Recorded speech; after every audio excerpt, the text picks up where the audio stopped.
Isaías 44, versos 3 a 5. E eu quero pedir para você um favor. Depois que terminarmos de ler o texto, por favor, não feche sua Bíblia.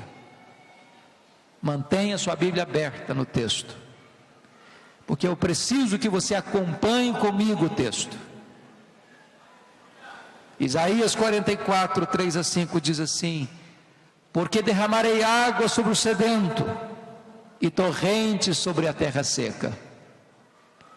Derramarei o meu espírito sobre a tua posteridade e a minha bênção sobre os teus descendentes. E brotarão como a erva, como salgueiro junto às correntes das águas. Um dirá: eu sou do Senhor. Outro se chamará do nome de Jacó. O outro ainda escreverá na própria mão: eu sou do Senhor. E por sobrenome tomará o nome de Israel. Amém. Queiram se assentar, por favor.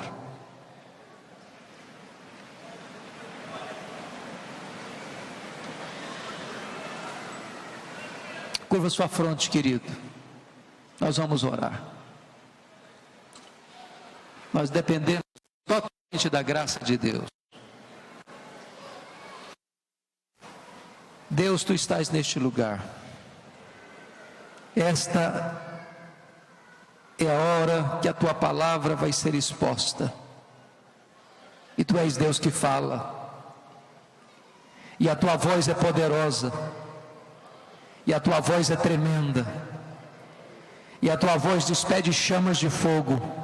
E nesta noite te pedimos em nome de Jesus, que tu leves todo o nosso pensamento cativo à obediência de Cristo.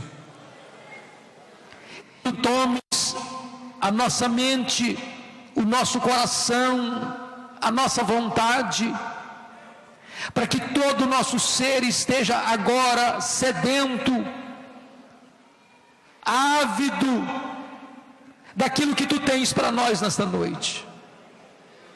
Que tu te manifestes a nós, que tu ilumines o nosso pensamento, o nosso coração, para compreendermos, e predisponhas a nossa vontade para obedecermos tudo quanto tu tens para nós nesta noite.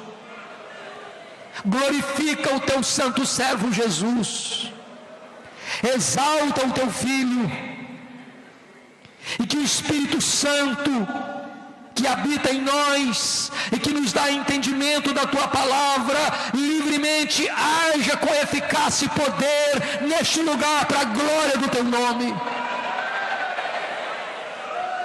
Aqueles que estão tristes, que sejam consolados. Aqueles que estão desanimados, que sejam fortalecidos. Aqueles que estão fracos, que sejam revigorados. Aqueles que estão frios, que sejam aquecidos. Aqueles que estão perdidos, que sejam salvos. E que a tua glória se manifeste nesta casa, nesta noite. Nós precisamos de ti, Deus. E nós estamos ardentemente desejosos de que tu fales conosco, em nome de Jesus. Aleluia. Amém. Há alguns anos eu estava pregando na cidade de Salvador, na Bahia, e naquela ocasião eu pregava sobre avivamento espiritual. Quando eu terminei de pregar, uma repórter da cidade estava lá para uma entrevista. E aquela repórter olhou nos meus olhos e me fez uma pergunta perturbadora. Ela me perguntou assim: o senhor crê no que prega? E eu respondi para ela: é claro que eu creio no que eu prego. Ela, um tanto quanto cética, incrédula, me perguntou: mas o senhor acha que ainda hoje Deus possa impactar uma igreja? Deus possa impactar uma cidade? Deus possa impactar uma nação com o Evangelho? E eu respondi para ela: eu creio firmemente nisso. Ela então me perguntou: o senhor pode me dar então pelo menos alguma evidência disso? Eu respondi: eu posso. E eu citei para aquela repórter 2 exemplos. Primeiramente eu citei para ela o que aconteceu na Inglaterra no século XVIII. Naquele tempo, irmãos, o racionalismo, o iluminismo, a incredulidade, o ceticismo havia tomado conta da igreja. Poucos pregadores acreditavam na Bíblia como palavra de Deus. As igrejas estavam vazias. E pregadores descomprometidos pregavam sermões mortos para auditórios vazios e sonolentos e desciam do púlpito para se embriagarem nas mesas de jogo. A igreja parecia mais um vale de ossos secos. Todos apostavam no fracasso irremediável da igreja. Quando todos pensavam assim, Deus começou a despertar um grupo de estudantes na Universidade de Oxford para orar e buscar a Deus em oração. Dentre eles estava John Wesley, George Whitefield e outros estudantes que se reuniam diariamente para orar, para se arrepender de seus pecados, para clamar a Deus por uma restauração da igreja e por um avivamento espiritual. Foi numa madrugada de 31 de dezembro de 1739, às 3 horas da madrugada, que os céus se fenderam naquela reunião de oração. O Espírito Santo foi derramado com grande poder, e aqueles moços cheios do Espírito Santo se levantaram com grande autoridade, com grande poder, para pregar o Evangelho. As igrejas vazias se encheram de pessoas famintas de Deus. Nas ruas, nas praças, as pessoas disputavam espaço para ouvir a palavra de Deus. E um grande avivamento espiritual varreu toda a Inglaterra. Milhares, centenas de milhares foram salvas. E diz os historiadores que foi este avivamento inglês que salvou a Inglaterra do banho de sangue da Revolução Francesa. Mas eu contei para aquela repórter um exemplo mais contemporâneo. Eu contei para ela o que aconteceu na Romênia. Muitos de vocês acompanharam como a Romênia sofreu longos anos sob o governo truculento, carrasco, ditador e cruel de Ceausescu e da sua mulher. O que talvez alguns não se lembrem é que Deus começou a libertar a Romênia e fez isso em apenas 10 dias. O que talvez alguns não se lembrem é que Deus usou uma igreja de apenas 80 membros para desencadear esse processo. Talvez alguns não se lembrem é que Deus usou 2 jovens para derrubar um esquema de opressão naquela nação. Tudo começou no dia 15 de dezembro de 1989, quando a polícia de Ceausescu cercou a casa do pastor Toderic, na cidade de Timisoara, para expulsá-lo da cidade. Os 80 membros da igreja fizeram um cordão de isolamento ao redor da casa do pastor e impediram que a polícia o expulsasse. A polícia foi buscar reforços. Os crentes da cidade se uniram. À boca da noite, um jovem batista comprou velas e as distribuiu para os crentes ao redor da casa. Quando a polícia chegou, com seus fuzis e metralhadoras, começou a atirar impiedosamente nos crentes. Deram um tiro na perna desse moço batista, correram com ele para o hospital, para amputar-lhe a perna, para salvar-lhe a vida. Quando ele estava gemendo de dor no seu leito, alguém se aproxima dele e perguntou assim: moço, você está arrependido? Ele respondeu: não, eu perdi uma perna, mas eu acendi a primeira vela.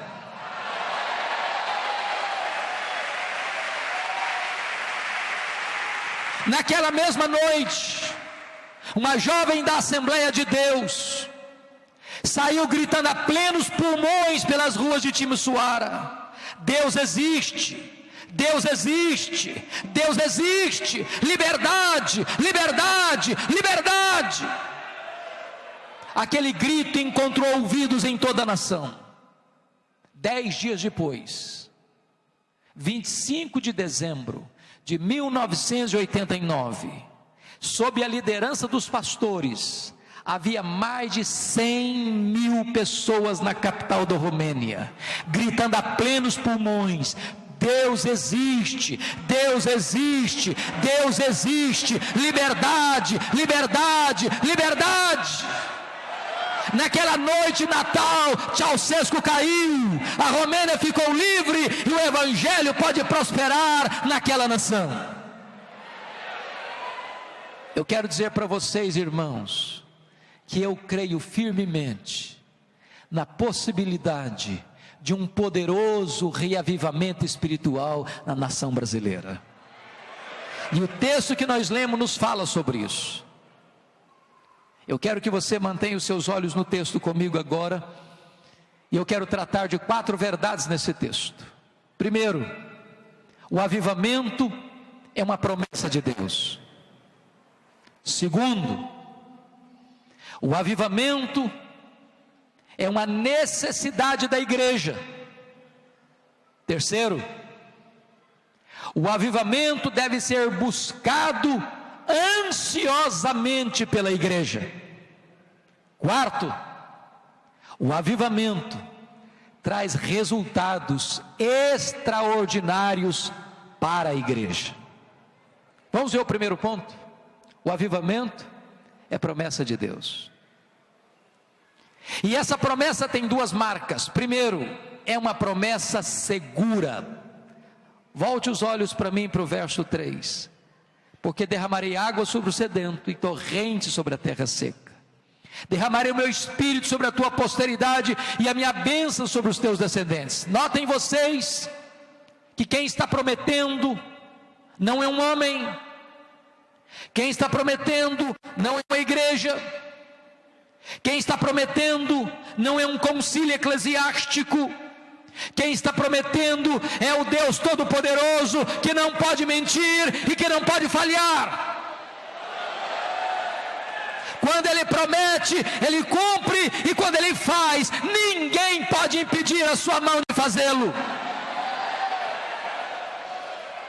Eu quero dizer para vocês que nenhum governo, que nenhuma perseguição, que nenhuma fúria do inferno pode impedir o avanço da igreja de Deus, se ela está cheia do Espírito Santo de Deus.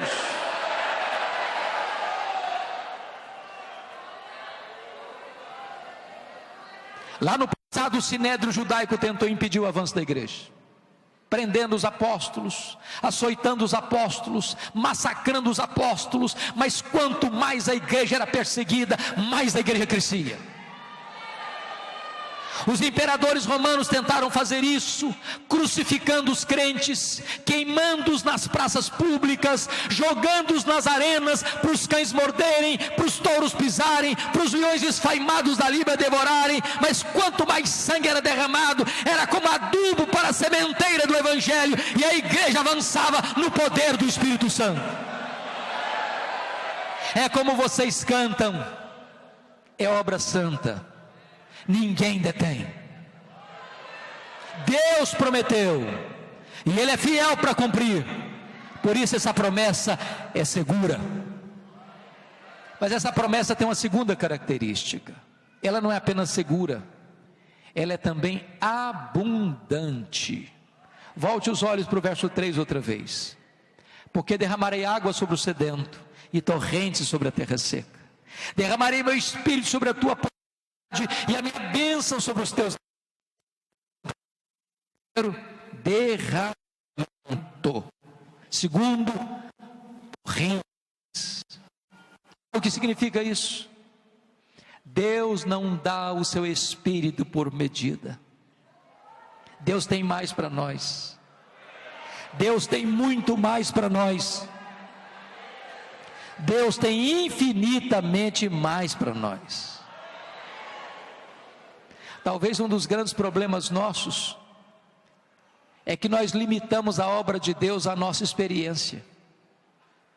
Nós julgamos que tudo quanto Deus quer e pode fazer na nossa vida é aquilo que nós já experimentamos. E quando eu olho para a Bíblia, sobretudo quando eu vejo as orações do apóstolo Paulo, eu me surpreendo. E eu penso que a oração mais ousada de toda a história é a oração que Paulo fez na carta aos Efésios, capítulo 3, verso 19. Quando ele orou para que você e eu sejamos tomados não de Deus, não da plenitude de Deus, mas para que sejamos tomados de toda a plenitude de Deus. E eu pergunto a você: quem é Deus? Quem é Deus? Dar-lhes-ei apenas os atributos que só Deus os tem. Deus é autoexistente, Deus é infinito, Deus é imenso, Deus é eterno, Deus é imutável, Deus é onipotente, Deus é onipresente, Deus é onisciente, Deus é transcendente, Deus é soberano, Deus é maior do que tudo quanto Ele criou.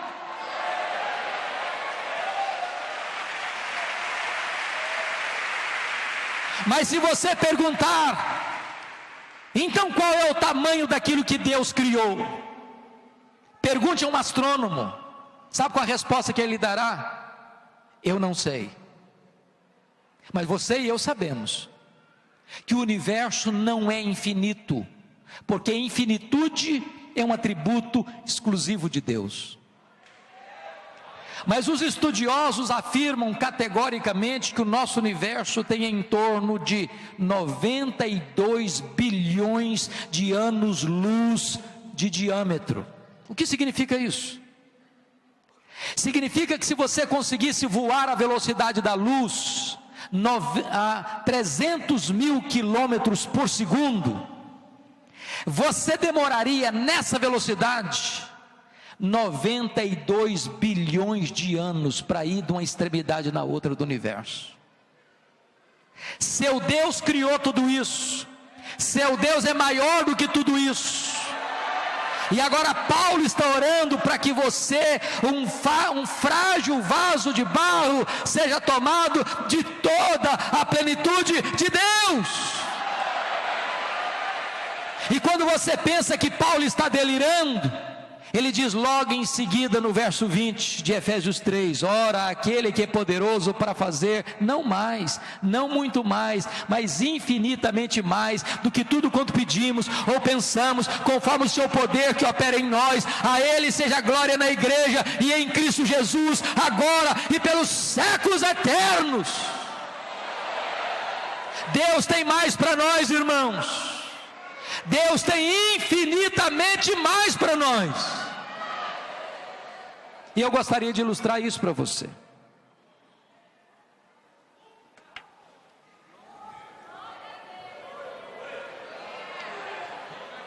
No século XIX havia uma família muito pobre nos Estados Unidos.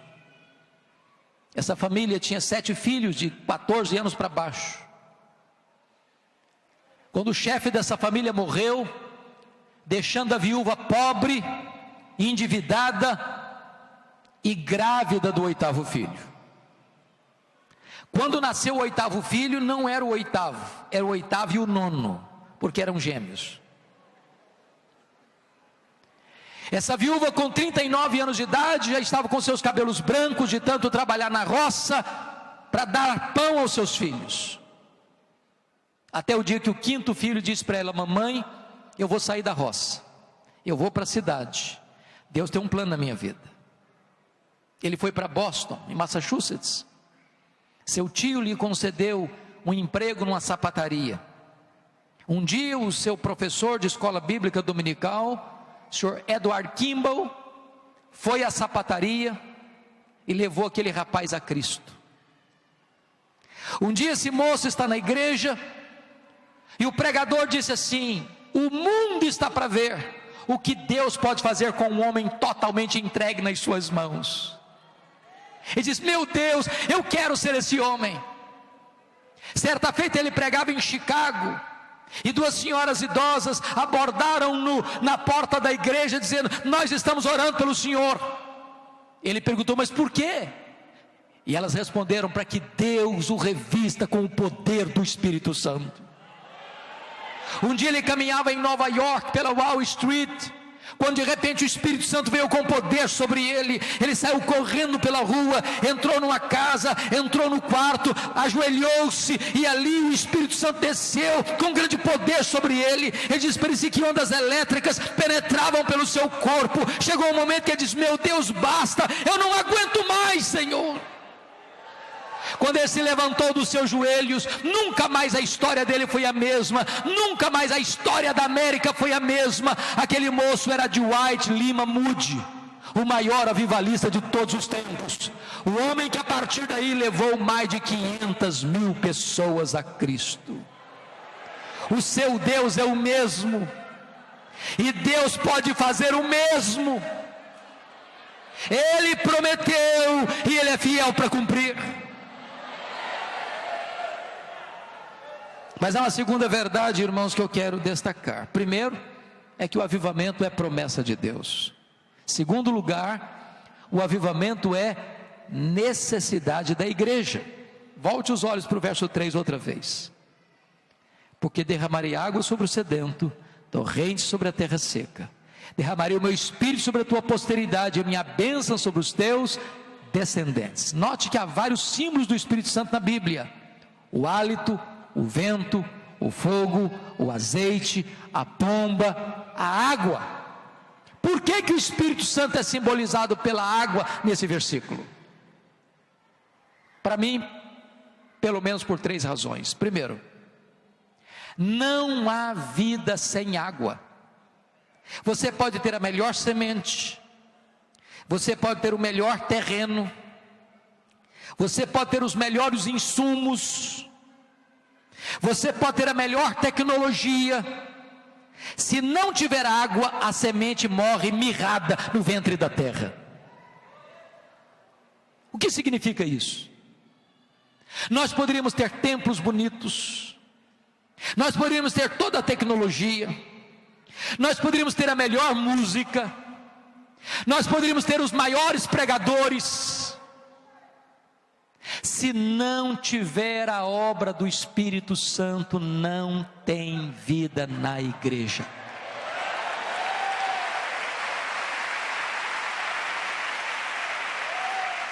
Nós poderíamos reunir todo o nosso conhecimento, nós poderíamos reunir toda a nossa metodologia, nós poderíamos ter a eloquência dos anjos. Sem o Espírito Santo não haverá sequer um convertido na terra.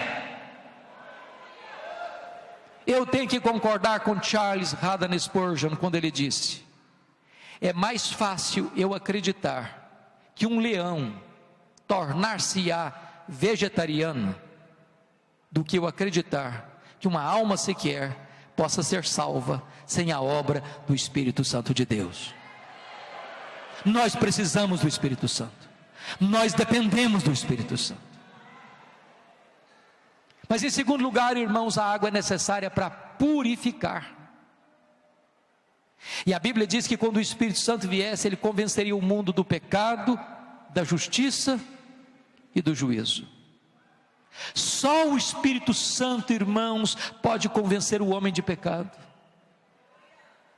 Só o Espírito Santo pode nos humilhar, nos quebrantar. E eu estou absolutamente seguro, irmãos, de que se as torrentes de Deus ainda não caíram copiosamente sobre nós, é porque existe algo impedindo a chegada dessas torrentes.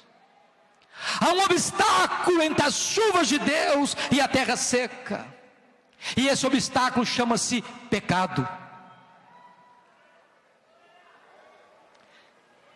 Eu não sei se você já fez essa pergunta, eu já fiz tantas vezes: por que, meu Deus?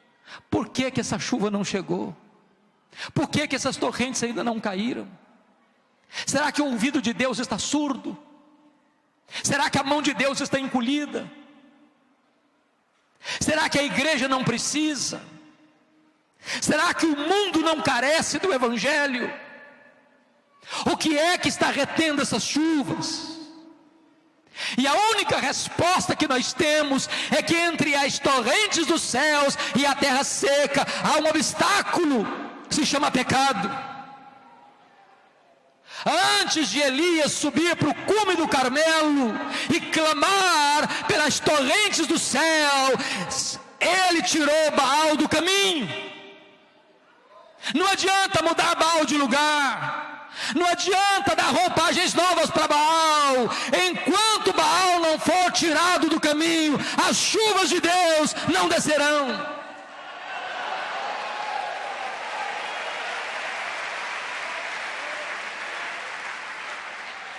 Irmãos queridos, às vezes tolamente nós pensamos que o maior problema da igreja é a presença do diabo, e não é. O maior problema da igreja não é a presença do diabo. O maior problema da igreja é a ausência de Deus. Quando Josué, lá no capítulo 7 do seu livro, passa por uma experiência dramática, porque tinha recebido de Deus uma grande vitória contra a cidade de Jericó. Agora sofreram uma humilhante derrota diante da pequena cidade de Ai. E quando eles sofreram aquela derrota, Josué e seus anciãos caíram por terra, rasgaram suas roupas, se cobriram de pó. E Deus disse para Josué: pode ficar de pé, Josué, há pecado no meio do arraial, e enquanto o pecado não for removido, eu não serei convosco. Enquanto o pecado não for removido, não podereis resistir aos vossos inimigos. Você e eu sabemos Romanos 8:31 de cor. Se Deus é por nós, quem será contra nós? Mas eu vou fazer uma segunda pergunta: e se Deus for contra nós, quem será por nós? Irmãos amados, o pecado afasta Deus de nós, porque Deus é santo, santo, santo, santo, santo.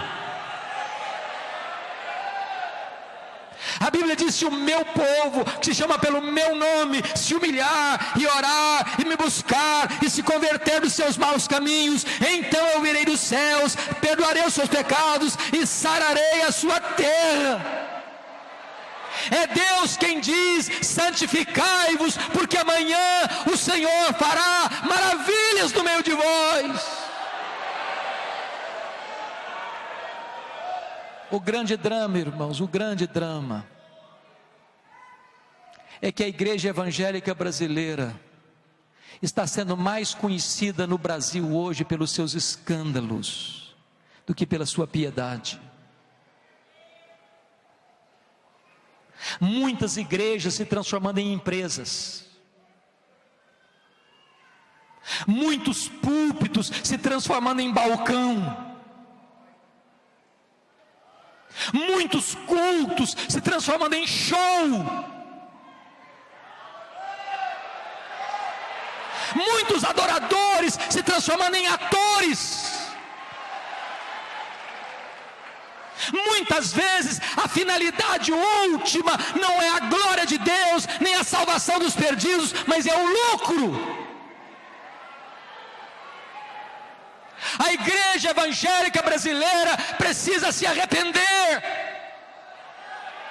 precisa voltar ao verdadeiro evangelho, ao evangelho da graça, ao evangelho da cruz, ao evangelho centrado na pessoa de Jesus Cristo, nosso Senhor.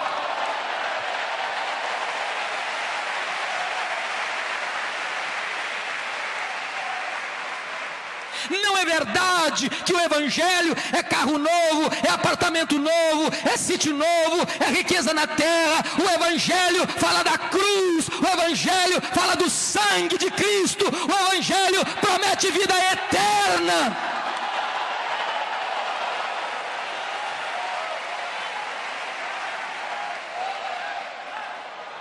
Enquanto a igreja brasileira você for uma igreja antropocêntrica, o homem no centro, as chuvas serão retidas, irmãos. Serão retidas. É triste, mas o índice de divórcio nas igrejas evangélicas é quase o mesmo fora da igreja. É triste, mas o número de rapaz e moça que vai para a cama no namoro, com o namorado, com a namorada, é quase o mesmo dentro da igreja que fora da igreja.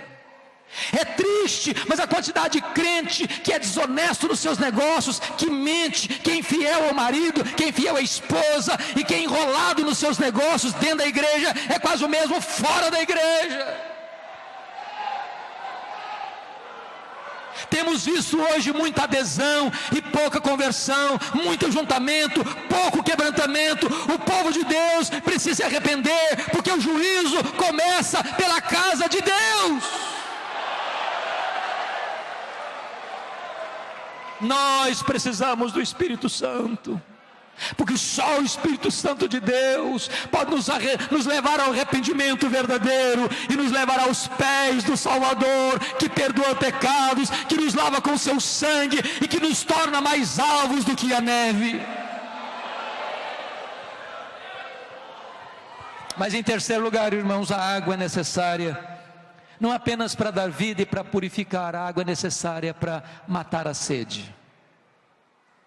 Eu quero dizer para você que você pode ser o homem mais rico dessa cidade, você pode ser o homem mais influente dessa cidade, você pode morar no apartamento mais bonito dessa cidade, você pode ter o carro importado mais luxuoso dessa cidade, você pode vestir as roupas de grifes mais caras dessa cidade, você pode frequentar os restaurantes mais requintados dessa cidade, você pode ser a pessoa mais culta dessa cidade, você pode conhecer o mundo e os lugares mais paradisíacos da terra, de todo esse planeta. Se você não for uma pessoa cheia do Espírito Santo, você tem uma vida vazia.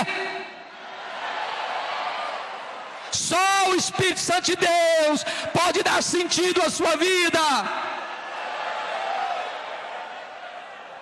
Nós precisamos do Espírito Santo. O avivamento é uma necessidade da igreja. Mas uma terceira verdade que eu quero partilhar, irmãos.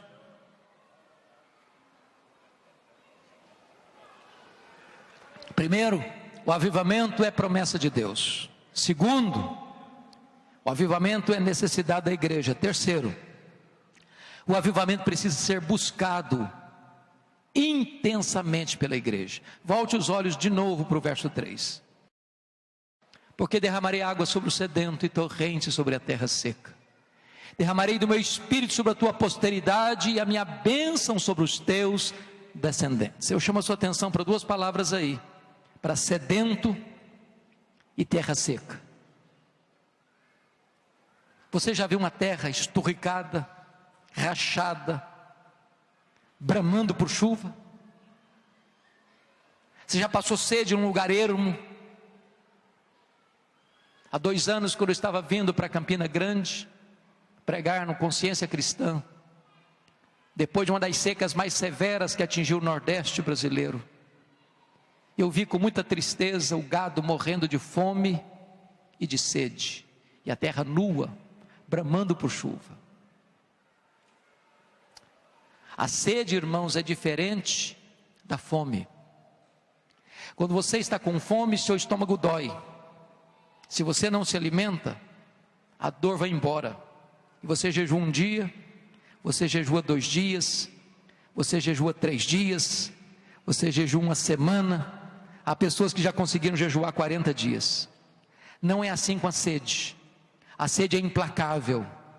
A sede tortura você, a sede esmaga você, a sede mata você. Sabe quando a igreja vai experimentar um avivamento? Quando ela tiver sede de Deus. Sede de Deus. Eu não estou falando sede das coisas de Deus. Eu não estou falando sede das bênçãos de Deus. Eu estou falando sede de Deus. Tem muitas pessoas que correm hoje não atrás de Deus, mas atrás da bênção. E esse negócio de correr atrás da bênção está dizendo o seguinte: eu sou o centro. E o Evangelho não é o homem no centro, o Evangelho é Cristo no centro. Não é Deus que vive em meu favor, eu não sou o centro do universo, eu é que vivo para a glória de Deus. Deus é o centro. A igreja precisa ter sede de Deus, desejar Deus, aspirar Deus. Deus é o nosso maior prazer, Deus é a nossa maior riqueza, Deus é a nossa maior herança, Deus é o nosso maior deleite. A riqueza, a prosperidade, a saúde pode vir a reboque, mas Deus é a maior aspiração da nossa alma.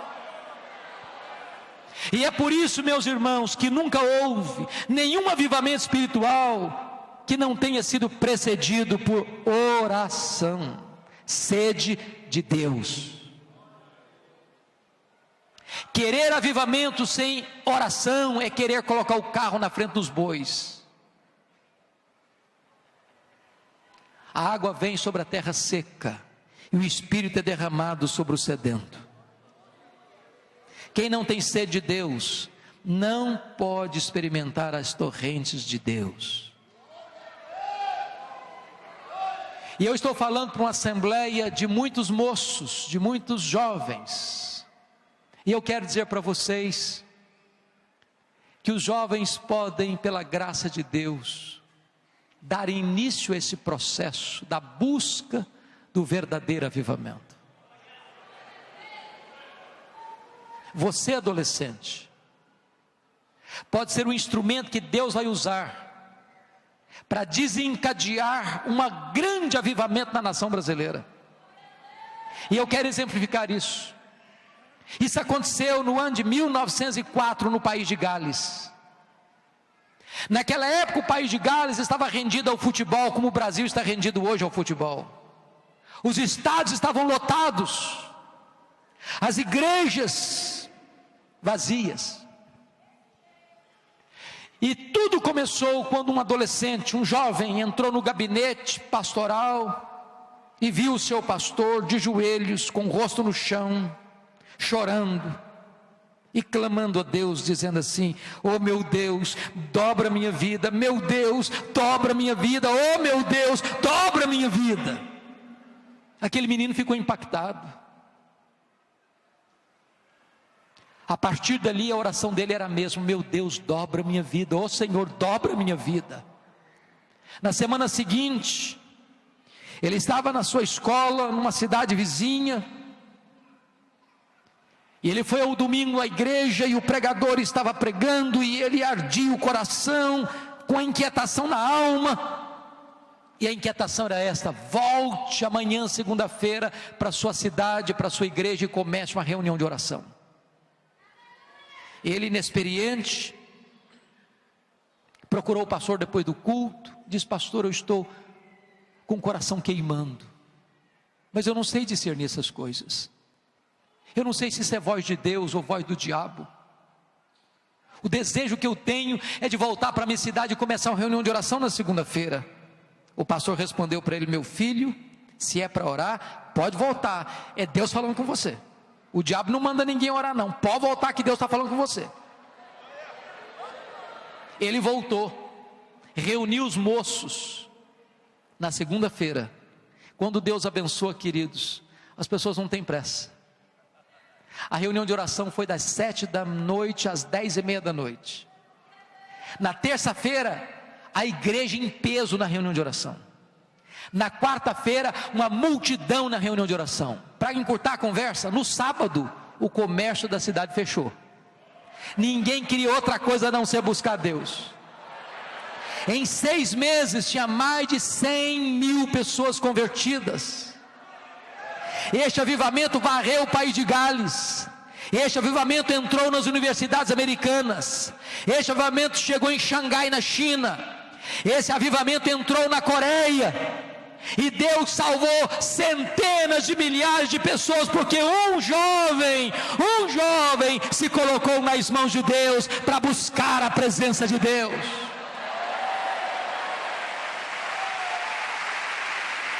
Eu quero desafiar você, rapaz, você moça, a começar lá na sua escola, lá na sua universidade, uma reunião de oração, pedindo a Deus um avivamento para a cidade de Fortaleza, para o estado de Ceará e para o Brasil. Eu encorajo a você, moço, a reunir os seus amigos e a buscarem a Deus, e a clamarem a Deus, e a confessar os seus pecados, e a desejarem serem cheios do Espírito Santo, e certamente as torrentes de Deus hão de vir sobre a nação brasileira.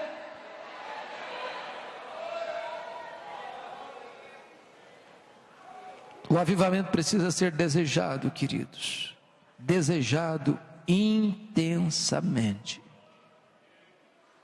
Eu tive o privilégio de visitar a Coreia, e visitei as 11 maiores igrejas da Coreia,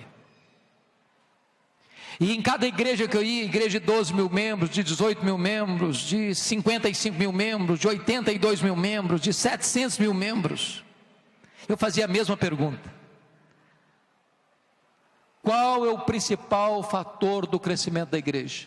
A resposta era a mesma sempre: oração, oração, oração. Lá na Coreia tem um costume, pastor Jessé: nenhuma igreja, nem presbiteriana, nem batista, nem metodista, nem da Assembleia de Deus é organizada sem ter reunião diária de oração de madrugada. Pode estar frio, pode estar quente, pode estar fazendo 10 graus negativos, pô, vai na reunião de oração.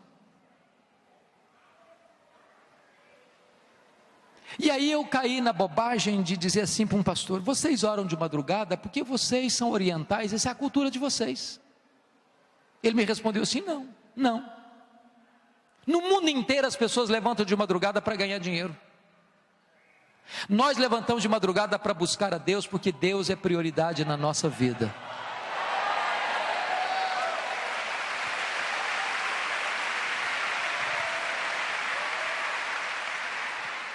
Eu fui numa igreja, tinha 55 mil membros na época, hoje já está com mais de 80 mil membros. Aquela igreja tem 4 reuniões de oração diárias, uma das 4 às 5 da manhã, outra das 5 às 6, outra das 6 às 7, outra das 7 às 8. Eu fui na segunda reunião, 5 às 6. Eu confesso para vocês que eu fiquei muito envergonhado de mim mesmo. Era de noite ainda, fazendo muito frio.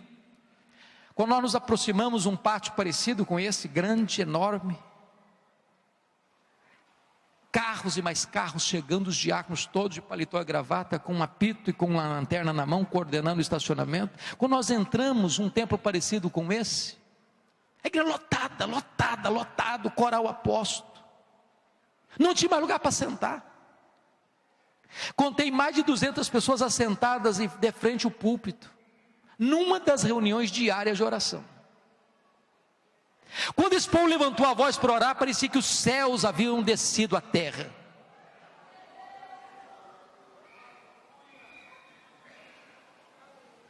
Irmãos queridos, se nós quisermos verdadeiramente experimentar um poderoso avivamento, nós precisamos orar. Porque a chuva de Deus vem sobre a terra seca, e as torrentes vêm sobre os sedentos. Hoje tem muito crente com sede de muita coisa, menos de Deus. Nós precisamos ter sede de Deus, mais do que de sucesso, mais do que de riqueza, mais do que de prosperidade, mais do que de saúde. Sede de Deus.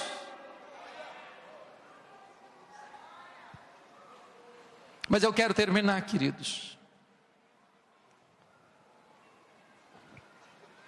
Quarto e último lugar, o avivamento não apenas é promessa de Deus e necessidade da igreja, buscado pela igreja, mas em quarto lugar, o avivamento traz resultados extraordinários para a igreja. O primeiro resultado está aí no versículo 4, é um crescimento numérico expressivo: e os teus descendentes brotarão como salgueiros junto às correntes das águas.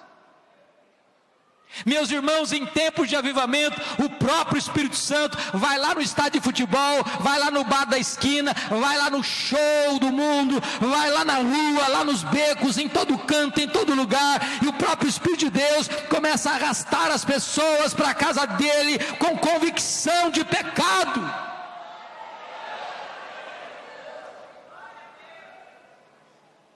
Deus pode fazer mais num dia de avivamento do que num ano inteiro de trabalho no esforço do braço da carne.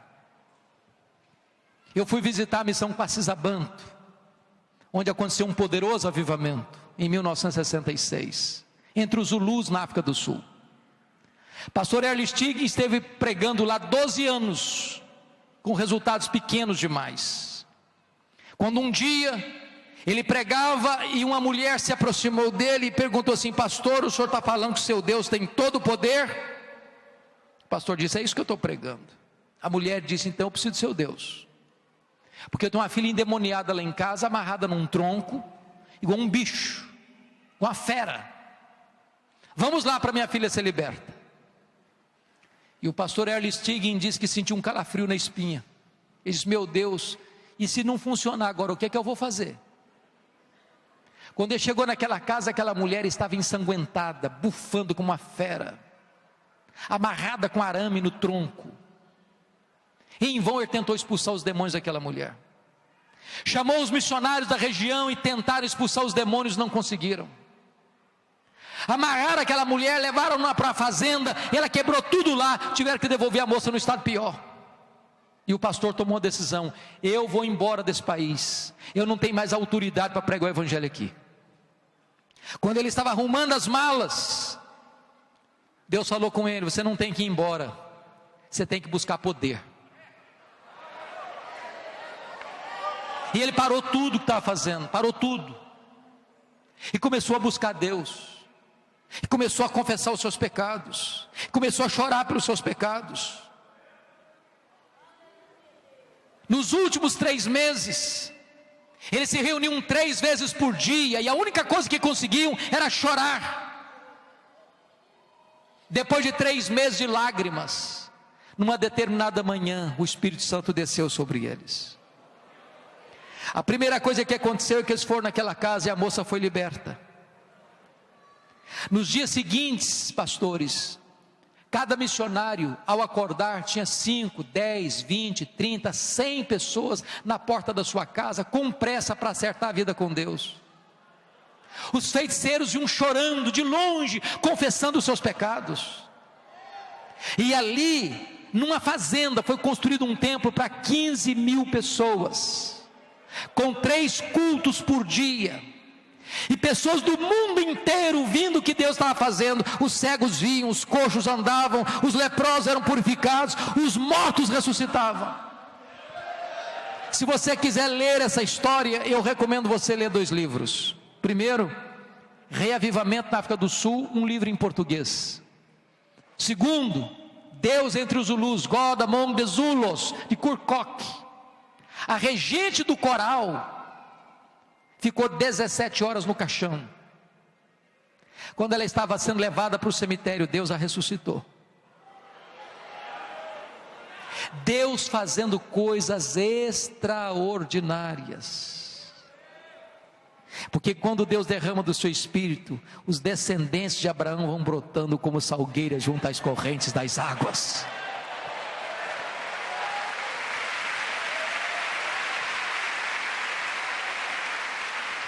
Eu não sei se o pastor Gessé já trouxe aqui nesta igreja o pastor Ronaldo de Almeida Lidório. O senhor já o conheceu pessoalmente? Ainda não. Recomendo o irmão conhecer esse moço. Para mim, é o missionário mais relevante que nós temos em terras brasileiras. Ronaldo de Almeida Lidório é um moço ainda muito culto, piedoso, cheio do Espírito Santo. Ele foi para Gana para plantar uma igreja entre os concombas. Um povo animista, feiticeiro, ágrafe, nunca tinha sido tocado pela cultura. Quando ele chegou naquele povo, depois de vários dias andando por matas e pântanos, ele pediu a Deus uma estratégia para alcançar aquele povo. Depois de 3 meses de oração e jejum, Deus fez o primeiro milagre entre os concombas. Eles não aprenderam o nome dele. Ronaldo era um nome impronunciável. Trocaram o nome dele para um nome africano, Umborbe. E Umborbe significa o homem que diz que existe um Deus. Quando ele chegava numa aldeia, alguém lhe perguntava: qual o seu nome? Ele respondia: eu sou o homem que diz que existe um Deus. Eles provocavam a segunda pergunta: quem é o seu Deus? Ele respondia: ajunte o povo da sua aldeia que eu lhes contarei quem é o meu Deus. Não tinha melhor introdução de sermão do que o nome dele. Foi dessa maneira que uma mulher de uma aldeia vizinha fez uma viagem de 3 dias a pé, com a criança de 7 meses enrolada num lençol à beira da morte, com ferida da cabeça aos pés, com a pele quase necrosada.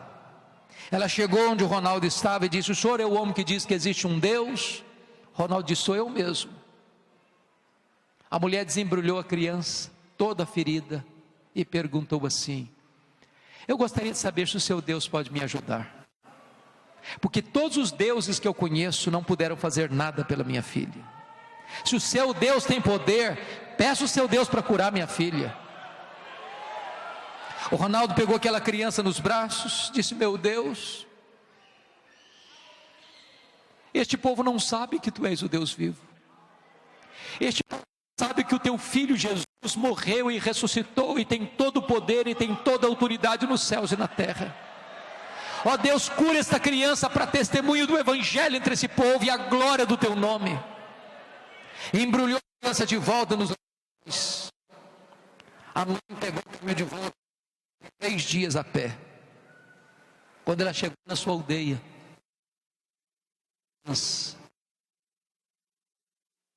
havia mais naquela criança, nem marcas de ferida. Aquela mãe saiu gritando a plenos pulmões pelas cabanas da sua aldeia ter encontrado o Deus vivo. E o pastor Ronaldo registra num de seus livros que a partir daquele dia não ficou um dia sequer sem que um feiticeiro viesse correndo, chorando, confessando os seus pecados, entregando a sua vida a Cristo. Ele passou ali pouco mais de 5 anos, plantou 14 igrejas, com mais de 6.000 pessoas batizadas. Hoje já são mais de 40 igrejas, com dezenas de pessoas crentes e convertidas ao Senhor Jesus, porque quando Deus derrama do seu Espírito, os descendentes de Abraão vão brotando como salgueiros junto às correntes das águas. Mas há um segundo resultado, irmãos.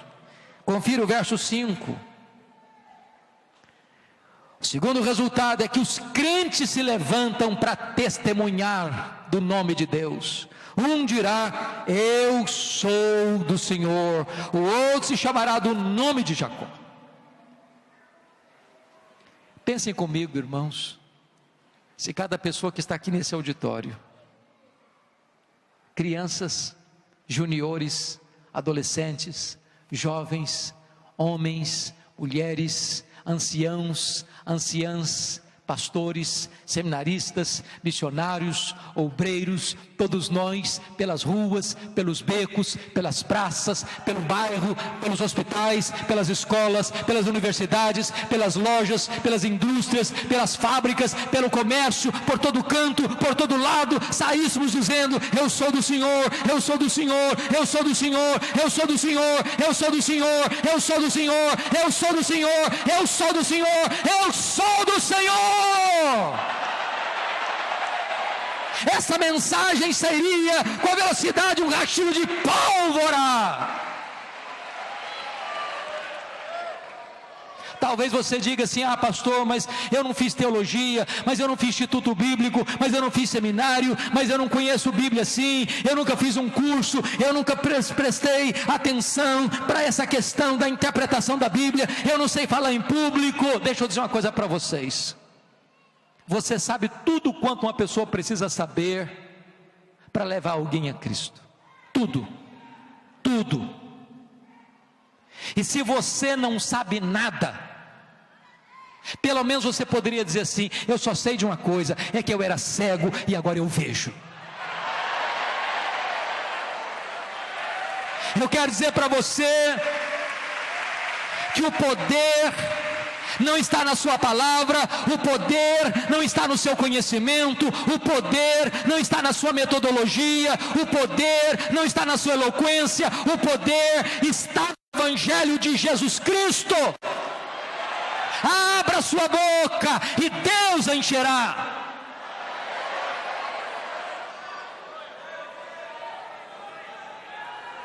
Quando eu cheguei em Campinas, nos idos de 1978, e entrei no seminário, eu que vim de uma região rural, criado na roça,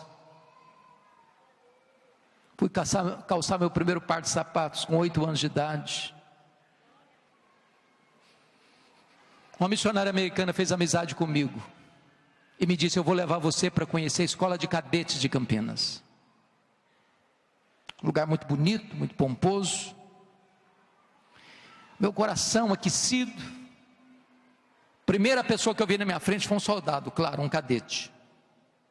Estava com a sua metralhadora em punho, no seu posto de guarda, com a sua farda engomada, com o seu nome bordado na lapela da sua farda: João Miguel Corpas. E eu me aproximei do João Miguel Corpas e perguntei assim: João Miguel Corpas, você conhece a Jesus, o Filho de Deus? João Miguel Corpas faltou me bater. Ele me insultou, ele me humilhou, ele zombou da minha fé. Ele disse: eu não acredito nessa bobagem, eu não acredito nesse negócio de Deus, e não me incomode. E eu fiquei muito humilhado perto dele, perdi o rumo de casa. Mas antes de ir embora, Deus me colocou no coração para dizer 3 coisas para ele. João Miguel Corpas, antes de ir embora, eu tenho que lhe falar 3 coisas. Primeiro, Deus existe, acreditando você nele ou não. Deus existe assim mesmo. Deus não depende de você crer nele para existir, não. Ele existe assim mesmo. Segunda coisa, esse Deus ama você. Eu disse para ele: esse Deus se importa com você. Deus provou o amor dele por você, mandando o seu único filho ao mundo para morrer no seu lugar, para dar a você a vida eterna. E a terceira coisa que eu quero lhe dizer, João Miguel Corpas, é que você é um pecador, e se você não se arrepender, você vai para o inferno, e até logo, e sair correndo. O cara estava com a metralhadora na mão. O que eu nunca esperava é que no dia seguinte a missionária retornasse ao seminário. E ela chegou lá e disse: Hernandes, você tem que ir na minha casa agora. Falou: o que aconteceu? O João Miguel Corpas está lá em casa e quer te ver. Aí eu pensei: será que ele não gostou do que eu falei para ele? Será que ele está com a metralhadora na mão ainda? E eu fui para lá pensando 1000 coisas. Quando eu cheguei naquela casa, o João Miguel Corpas estava sentado no fundo da sala. Quando ele me viu entrando, ele se levantou e correu na minha direção e me segurou pelos braços. E com lágrimas nos olhos ele me disse: por favor, me fale do seu Deus, me fale do seu Jesus. Aquele soldado, de joelhos, se rendeu aos pés do Salvador. Era próximo do mês de julho, mês de férias. Quando eu retornei das férias, ele me ligou e disse: já levei 3 colegas a Cristo. Tive o privilégio de vê-lo se batizando. Depois que eu saí do seminário, eu perdi o contato com ele. Há 2 anos pregando no congresso da CEPAL, em Águas de Lindóia, em São Paulo, alguém se aproxima de mim e pergunta assim: você tem notícias do João Miguel Corpas? Eu disse: não, gostaria tanto de saber a respeito dele. A pessoa me disse: eu sou amigo dele. Ele disse: conta para mim o que está acontecendo com ele. Ele me respondeu: João Miguel Corpas está concorrendo ao generalato, para ser general. O João Miguel Corpas é pastor, é ministro do Evangelho, é pastor da Assembleia de Deus. 15 dias depois eu estava encontrando com ele em São Paulo, e há poucos meses eu estava jantando com a família dele em Santos, e ele me contando os milagres da graça de Deus na sua vida. Sabe o que Deus me ensinou? Abra sua boca e eu a encherei. Não se envergonhe do Evangelho, meu irmão. Prega o Evangelho, fala desse nome. Esse nome é o nome todo poderoso, o nome do Senhor Jesus. As cadeias se romperão, as portas do inferno serão arrebentadas, as correntes da incredulidade serão arrancadas, e Deus salvará aqueles que estão arruinados, perdidos, quebrados na incredulidade, na idolatria, na feitiçaria, porque há poder no nome de Jesus. O Evangelho é o poder de Deus para a salvação de todo aquele que crê. Mas eu termino com o último resultado. O último resultado. O primeiro resultado é crescimento numérico da igreja. O segundo resultado é o testemunho verbal dos crentes. O terceiro resultado é o testemunho de vida. Olha para o verso 5 de novo. O outro escreverá na própria mão: eu sou do Senhor. Tem muita gente que diz que é do Senhor. Quando você vai ver a vida que leva, você fica em dúvida. Como é que trata pai, como é que trata mãe, como é que trata o avô, como é que trata a avó, como é que trata o marido, como é que trata a esposa, como é que trata os filhos, como é que lida com o dinheiro, como é que lida com o sexo, como é que lida com fama. Você fica em dúvida. Há tantos escândalos no meio evangélico. Nós precisamos de um avivamento, irmãos, que traga uma faxina ética para a igreja brasileira. Eu preciso entender, pastor Gessé, que a palavra avivamento hoje está desgastada demais. Desgastada demais. Tem muita gente que pensa que avivamento é esquisitice, é maluquice. Tem muita gente que pensa que avivamento hoje é importar as últimas novidades do mercado da fé. Eu quero dizer para você que eu creio, e você também crê, que avivamento não é aquele fabricado na terra, não é aquele agendado pela igreja, não é aquele produzido pela histeria coletiva, não é aquele produzido pelo marketing humano. Eu creio, e você também, naquele avivamento que é obra do Espírito Santo, que vem do trono de Deus, que produz arrependimento, que produz conversão, que produz plenitude do Espírito, que produz santidade de vida, que produz transformação da família, que produz mudança da tessitura social, que produz impacto evangelístico, que produz paixão pela obra missionária, que levanta a igreja para ser sal da terra e luz do mundo. É por este avivamento que nós oramos, é por esse avivamento que nós buscamos, é por esse avivamento que nós devemos clamar, até que os céus se fendam e Deus desça sobre nós com grande graça e com grande poder. Você anseia por isso? Você almeja isso? Mais do que ouro, mais do que prata, mais do que prosperidade, mais do que saúde, mais do que a sua própria vida. Deus está buscando um povo cujo coração seja totalmente dele. Que Deus nos ajude, que Deus nos aqueça, que Deus nos inflame. Vamos buscar o Senhor em oração, queridos. Se você quer isso na sua vida, põe-se de pé em seu lugar, e eu vou orar em seu favor, em nome de Jesus.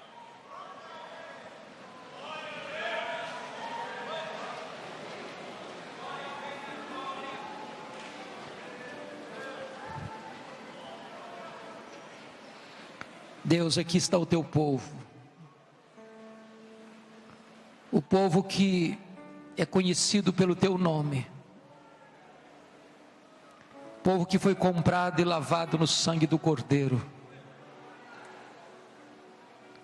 povo que um dia foi convencido de pecado, nasceu de novo, selado com o Espírito Santo da promessa. Deus, tu tens sido tão bom conosco, mas Deus, nós temos sido negligentes, tão negligentes. temos buscado tantas coisas em primeiro lugar, temos nos contentado apenas com as coisas do aqui, não temos saudade do céu, não temos chamado de todo o nosso coração, temos sido negligentes na oração. Muitas vezes o nosso coração está seco, está árido, muitas vezes estamos mornos, apáticos. Tem misericórdia de nós, Deus. Sopra sobre nós o teu sopro, remove as cinzas, acenda as brasas, ateia o fogo no nosso coração, não um fogo estranho, não um fogo fato, mas o fogo que queima, que purifica, que santifica, que alastra. Levanta uma geração santa, levanta uma juventude santa, levanta homens santos que levantam mãos santas aos céus. Limpa a tua eira,